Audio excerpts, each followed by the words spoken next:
Konferensi tingkat tinggi KTT G20 terlaksana harmonis dan penuh hikmat. Pertemuan para pemimpin negara di Bali 15 hingga 16 November kemarin membawa hal menarik yang bisa jadi perbincangan hangat berbagai media internasional. Mulai dari momen kedatangannya di Bandara Internasional Igusti Ngurah Rai, momen saat bertemu Pak Jokowi, hingga ada yang dibawa salfok dengan penampilan para presiden beserta ibu negara yang terlihat sangat anggun. Menarik kita bahas.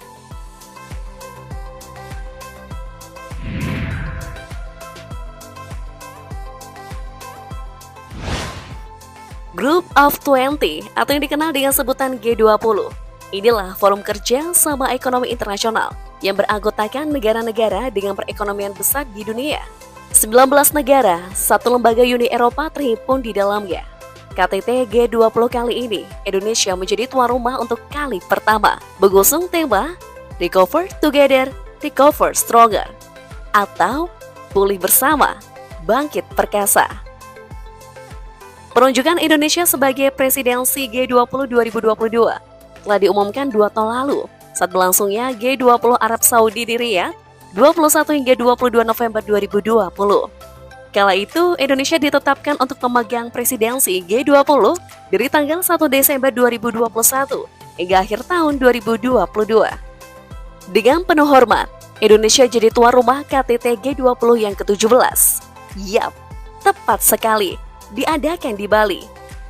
Sebagai provinsi pariwisata yang telah mendunia, tentu sambutan penuh gaya khas Bali dipersembahkan. Layaknya sambutan hangat yang pernah didapatkan Presiden Joko Widodo dalam kunjungan kenegaraannya di Government House Selandia Baru di Wellington, 19 Maret 2018. Presiden Jokowi disambut oleh Gubernur Jenderal Selandia Baru, Sir David Gascoigne, dengan tradisi Honggi khas suku Maori, yakni dengan cara saling bersentuhan hidung. Seperti ketika presidensi dan Madam Peng tiba di bandara, sekitar pukul 15 waktu Indonesia Tengah, Senin 14 November 2022. Seraya presidensi dan Madam Peng berjalan menuju kendaraan yang sudah disiapkan menuju penginapan. Mereka disambut dengan tarian khas Bali. Disusul dengan kedatangan Perdana Menteri Kanada, Justin Trudeau, yang tampak tersenyum dengan sambutan khas Bali. Tak berselang lama, ada Presiden Perancis, Emmanuel Macron.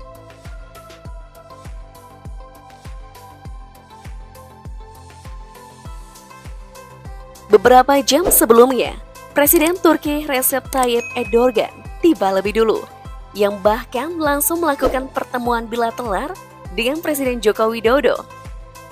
Potret berikut memperlihatkan Presiden Turki bersama Ibu Negara, Emin Erdogan, berjalan keluar pesawat kepresidenan. Setibanya di Terminal VVIP Bandara Igusti Ngurah Rai, Bali, 14 November lalu, tampak juga Menteri Luar Negeri Turki, Mevlut Cavusoglu, turut hadir KTT G20. Sehari sebelumnya, Presiden Komisi Eropa Ursula von der Leyen didampingi Menteri Kominfo, Johnny G. Plate, tampak berjalan menuju Terminal VVIP Bandara Igusti Ngurah Rai di tengah para penari Bali. Sementara Presiden Amerika Serikat Joe Biden menunggangi limousine The Best setelah mendarat di Bandara Internasional Igusti Ngurah Rai dengan pesawat kepresidenannya. Biden disambut Menteri Pariwisata Sandiaga Uno dan suguhan tarian pedet. Begitu juga dengan Perdana Menteri Australia, Anthony Albanese, yang sama disambut dengan tarian tradisional setempat ditemani dengan Pak Sandiaga Uno. Kalau ini ada Perdana Menteri Inggris, Rishi Sunak, tiba dengan pesawat kepresidenan UK berjalan di tengah para penari.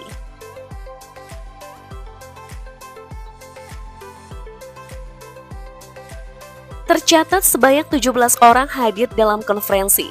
Beberapa pemimpin negara tidak memenuhi undangan hadir, yakni dari Rusia, Meksiko, Brazil, dan Ukraina. Presiden Rusia dan Ukraina tidak hadir karena konflik kedua negara yang harus diselesaikan.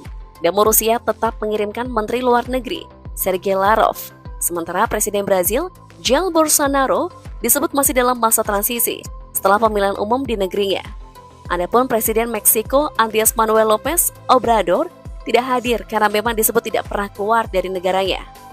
KTT G20 Bali ini sangat diharapkan untuk membahas penyelesaian krisis global yang sudah berlangsung sejak dahulu. 19 negara dan Uni Eropa memang membuat forum untuk menyelesaikan krisis ekonomi yang terjadi begitu hebat, sekitar tahun 1997 hingga 1999.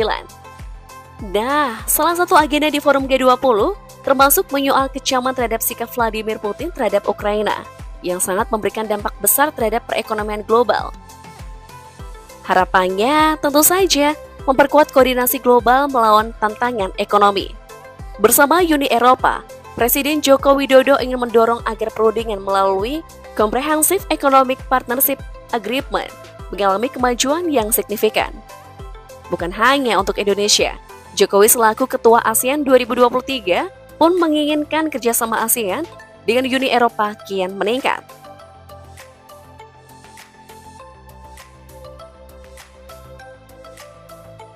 Dalam penyambutan para petinggi negara, ada yang tak kalah menarik ketika Presiden Korea Selatan Yoon Suk Yeol bersama Ibu Negara Korsel tiba di Bali. Kecantikan wajah Ibu Negara Korea Selatan Kim Kyon Hee tuai pujian warganet. Wajahnya yang sangat ayu, banjir pujian. Awet muda katanya. Usianya udah 50 tahun loh. Cantik banget ya.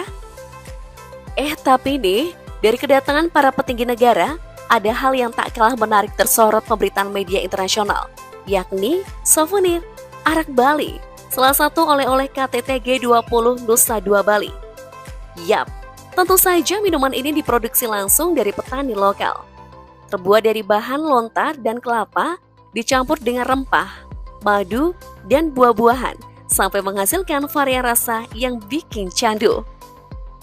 Selain souvenir, hal yang tak luput dari perhatian media yang selalu terlihat pertama di berbagai tempat wilayah penyelenggaraan KTT G20 di Bali, yakni logo yang digunakan.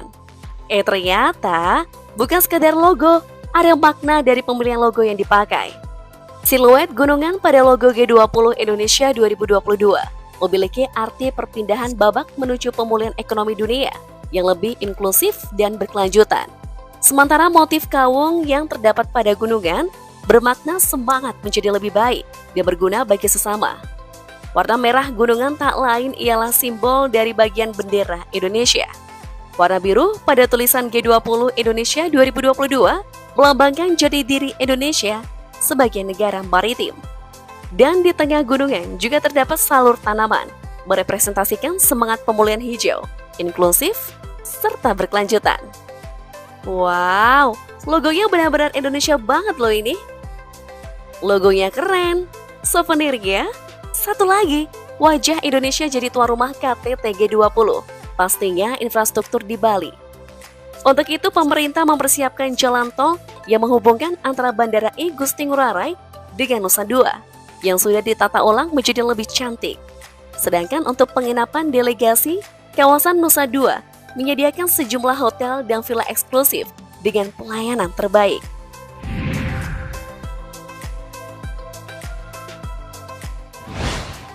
Wah, bangga rasanya ya, Indonesia bisa menjamu para petinggi negara dengan kesan indah. Kesuksesan G20 pastinya jadi tanggung jawab bersama seluruh negara G20. Semoga Indonesia makin terpandang dan sukses untuk kita semua.